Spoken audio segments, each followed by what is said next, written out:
जंगल में बहुत तेज बारिश तूफान आने की संभावना थी। पूरे आसमान में काले काले बादल छाए हुए थे और बिजली भी खूब चमक रही थी। सारे पक्षी डर के मारे अपने अपने घर के अंदर दुबक कर बैठे हुए थे। किसी पक्षी को बाहर निकलने की जरा सा भी हिम्मत नहीं हो रही थी।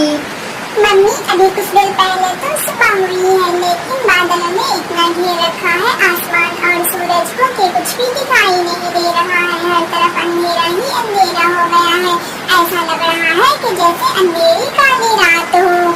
हाँ गुड़िया बेटी, आज सब दिनों से बहुत ही ज्यादा आज का दिन खराब है, क्योंकि अब बारिश का मौसम स्टार्ट हो गया है। उन बारिशों का कोई ठिकाना नहीं है। वो सुबह शाम दोपहर रात किसी वक्त भी आ सकता है। गुड़िया बेटी, आप जाकर दरवाजे बंद करके चली आए। अगर तेज हवाएं आएंगी तो बारिश की बूंदें हमारे घर के अंदर आकर हमारे सारे घर को भिगो देगी। मम्मी, मैंने अपने घर के दरवाजे को कई बार बंद करने की कोशिश की हूँ, लेकिन दरवाजा तो बंद होने नहीं रहा है। गुड़िया बेटी, ये आप कैसी बातें कर रही हो? अभी आप यहीं पे ठहरो, मैं खुद से दरवाजे को बंद करके आती हूँ। देखती हूँ ये दरवाजा कैसे नहीं बंद होता है। फिर रानू चिड़िया अपने घर का दरवाजा बंद करने के लिए चली जाती हैं।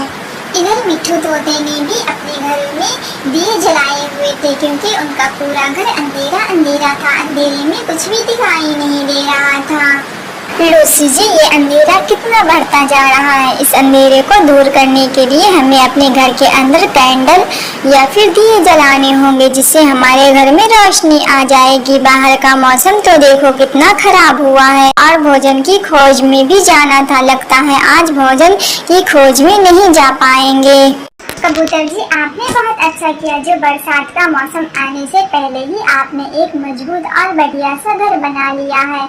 हमारे घर में खाने के लिए भोजन नहीं भी होंगे, फिर भी हम अपने घर में आराम और सुकून से तो बारिश के दिनों में रह सकते हैं। पापा, उन पक्षियों का क्या होगा जिन्होंने अपना घर बारिश आने से पहले नहीं बनाया होगा? वो तो ठंड के मारे ठिठुर रहे होंगे और तेज हवाएं भी उन्हें उड़ाकर कहीं से कहीं भगा देती होंगी। हाँ बेटा, आप सही कह रहे हो। उन पक्षियों का क्या होगा जिन्होंने अपना घर नहीं बनाया था, लेकिन शुक्र है कि हमने बारिश आने से पहले ही एक सुंदर सा घर बना लिया था अपने बेटे के लिए, ताकि मेरे बेटे बारिश के पानी से ना भीगे। लेकिन पापा, गोरी आंटी और कालू अंकल का क्या होगा? उनके पास तो घर नहीं है, उन्होंने तो अपना घर नहीं बनाया था। कालू कौवा और गोरी कभी दोनों खुले आसमान के नीचे एक छोटे से तिनके के घोंसले में बैठे हुए थे। ऊपर से न ही कोई छत था और न कोई छपड़ी। हल्की हल्की बारिश की बूंदें भी आसमानों से टपकने लगी थी और तेज हवा के कारण गोरी कौवी और कालू कौवा को खूब ठंड भी लग रही थी। कालू, मुझे तो बहुत ज्यादा ठंडी लग रही है, आप कुछ करें। मैं इस तरह अगर यहाँ भीगती रही और ऊपर से तेज हवाएं भी लगती रही तो फिर हम यहीं सुकर कर मर जाएंगे।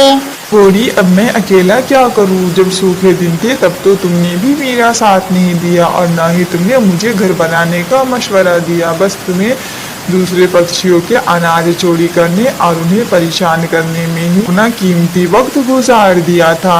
कालू जी, एक काम करें, हम चलते हैं तोते के घर। हो सकता है तोता मुझे अपने घर में रख ले, और उन्होंने तो अपने घर में दिए भी जला रखे हैं।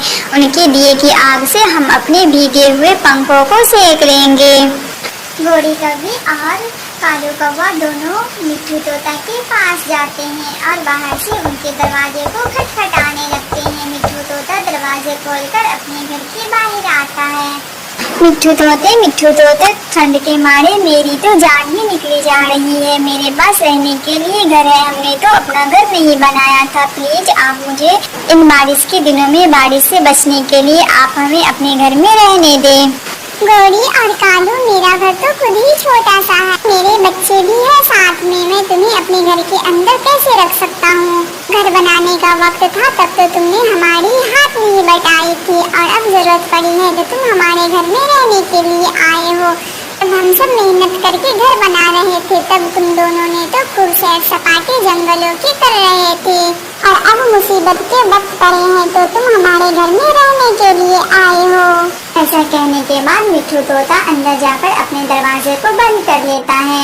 कालू कौवा और गोरी कौवी दोनों वहीं पे मायूस खड़े रहते हैं। कितने बुरे हैं ये मिट्ठू तोते, बुरे वक्तों में अपने दोस्तों की और पड़ोसियों की मदद नहीं करते हैं। थोड़ी एक काम करो, चलो हम रानू चिड़िया के पास चलते हैं, शायद रानू चिड़िया हमें अपने घर में ठहरने के लिए थोड़ी सी जगह दे दे। फिर कालू कौवा और गोरी कौवी दोनों रानू चिड़िया के घर की तरफ चले जाते हैं। पापा, आपने कालू अंकल और गोरी आंटी को अपने घर के अंदर आने से क्यों मना कर दिया है? बाहर तो बहुत ज्यादा सर्दी है, सर्दी के मारे कहीं वो दोनों मर न जाए। पापा, आपको ऐसा नहीं करना चाहिए था। बुरे वक्तों में हमें दूसरों की मदद करनी चाहिए थी। उनके पास घर नहीं था तभी तो वो हमारे पास आए थे। हाँ बेटा, तुम सही कह रहे हो, लेकिन उन्हें अपनी गलती का भी तो एहसास होना चाहिए कि उन्होंने गलत किया था। उन्हें घर बनाना चाहिए था या नहीं? वो दर दर की ठोकरें खाएंगे, भटकते फिरेंगे, तब उन्हें अच्छे से एहसास हो जाएगा कि घर का बनाना कितना जरूरी है। वे दोनों रानू चिड़िया के घर के बाहर खड़े होकर रानू चिड़िया को आवाज देने लगते हैं। रानू बहन, दरवाजा खोलो, बाहर मुझे बहुत सर्दी लग रही है। सर्दी के मारे मेरे पंख ठुठुर रहे हैं। ये तो गोरी और कालू है, मुझे जल्दी से दरवाजा खोल देना चाहिए, कहीं ठंड के मारे वो मर भी न जाए। फिर रानू चिड़िया गोरी कौवी और कालू कौवा दोनों को अपने घर के अंदर बुला लाते हैं। आपका धन्यवाद रानू चिड़िया, एक आप ही तो जंगल की ऐसी पक्षी हैं जो बुरे वक्तों में सभी की मदद करती है। बाकी तोते, कबूतर और बुलबुल वो सब तो सिर्फ दिखावे के मेरे दोस्त और पड़ोसी बने फिरते हैं। कालू भैया, लेकिन आपको बरसात और सर्दी के लिए घर बनाना चाहिए था। आपको तो अब एहसास हो गया होगा कि बरसात और सर्दी में घर की कितनी जरूरत पड़ती है। हाँ रानू चिड़िया, तुम बिल्कुल सही कह रही हो। अब बारिश के खत्म होते ही मैं एक सुंदर और खूबसूरत सा घर बनाऊंगा ताकि मुझे बरसात और सर्दी के दिनों में पक्षियों के दरवाजे न खटखटाने पड़े।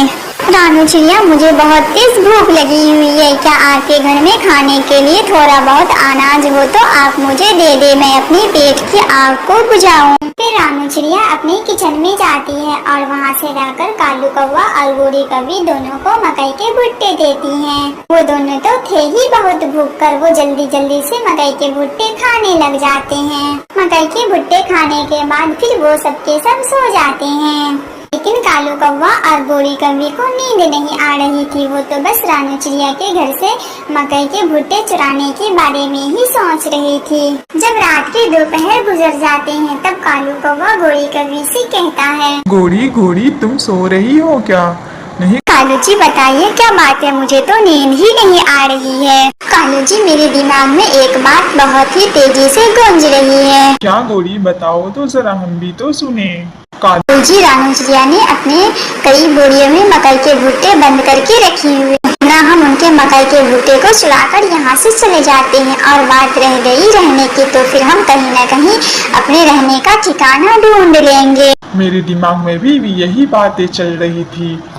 फिर कालू कौवा और गोरी कौवी दोनों रानू चिड़िया के मकई के भुट्टे लेकर रानू चिड़िया के घर से भाग जाते हैं।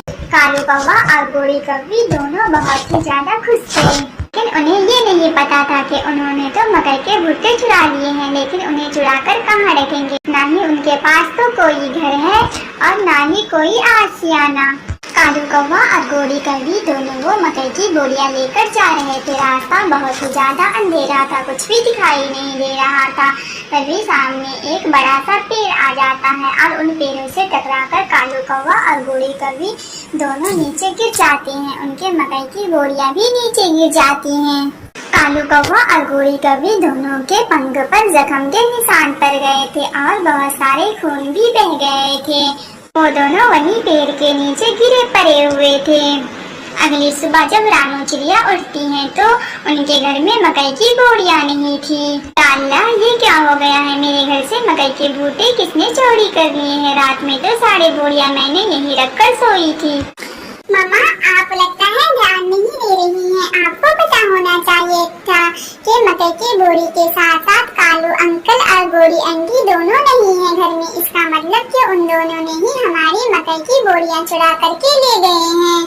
गुड़िया बेटी, आप बिल्कुल सही कह रही है। मेरा तो ध्यान इस तरफ गया ही नहीं था। हमारी ही बेवकूफी थी जो हमने उस कालू कौवे और गोरी कौवे को अपने घर ठहरने का आसरा दिया था। ये दोनों हमेशा चोरियां करने में ही लगे रहते हैं। अब भला वो ठंड के मारे मर जाए या ठुठुरते रहे, हम उन्हें अपने घर के अंदर नहीं आने देंगे। फिर रानू चिड़िया उतनी तेज बारिश और तेज तूफानों वाली हवा में ही जंगल की तरफ भोजन की खोज में चली जाती हैं। रानू चिड़िया जब जंगल के अंदर पहुंचती है तो क्या देखती हैं कि कालू कौवा और गोरी कौवी दोनों वहीं पे गिरे हुए थे और दोनों के पंख से बहुत खून बह रहे थे। फिर रानू चिड़िया कालू कौवा और गोरी कौवी के पास जाती है और उनसे कहती है, गोरी और कालू भाई, ये आप दोनों को क्या हो गया है? रात में तो आप दोनों बिल्कुल अच्छे और सुरक्षित थे, लेकिन अभी अचानक से आपके पंख भी टूट गए हैं और उनमें से ढेर सारे खून भी बह रहे हैं। रानू चिड़िया, चिड़िया बहन, हमसे बहुत बड़ी गलती हो गई है कि तुमने मुझे अपने घर में ठहरने का आसरा दिया और हमने तुम्हारे घर से मकई की वो बोरियां चोरी करके हम जंगल में जा रहे थे, तभी रास्ते में एक पेड़ से टकरा कर नीचे गिर गए और हम दोनों बहुत ही ज्यादा घायल हो गए हैं। रानू चिड़िया, कालू जी सही कह रहा है। तुम बहुत ही दयालु और एक अच्छी पक्षी, हम दोनों बहुत बुरे हैं। तुमने ही मुझे अपने घर में ठहरने का आसरा दिया था और हमने फिर भी तुम्हारे बारे में कुछ नहीं सोचा। तुम्हारे घर से भुट्टे की बोरियां चोरी कर ली, शायद उसी की सजा हम दोनों को मिली है। लेकिन गोरी और कालू भैया, हमारे भुट्टे की बोरियां कहाँ हैं? आप मुझे बताइए, मैं वो जाकर वापस लाऊंगी। बड़ी मेहनत और मशक्कत से हमने अपने खेतों में भुट्टे उगाई थी। बहुत पैसे भी खर्च हुए थे उन भुट्टे की खेतों में। सॉरी रानू चिड़िया, मुझे माफ कर देना। वो सारे के सारे पता नहीं कहाँ बिखर गए, मुझे तो पता ही नहीं चला। जब मैं पेड़ से टकराया तो मैं अपने आप को जमीन के नीचे ही पाया। कालू और गोरी, एक बात बताओ, ये चोरियां करने से तुम्हें क्या फायदा हुआ? हमारा तो नुकसान हो गया, तुम्हें उसके बदले में उल्टे चोट और दर्द ही मिले हैं। फिर क्या फायदा ऐसे चोरी वाले काम करने का? रानू चिड़िया, तुम बिल्कुल सही कह रही हो। आज के बाद से हम चोरी करना छोड़ देंगे और खुद अपने पंख पर भरोसे करके जंगल से भोजन ढूंढ करके लाएंगे और घर भी हम अपना खुद ही बनाएंगे। आपका धन्यवाद।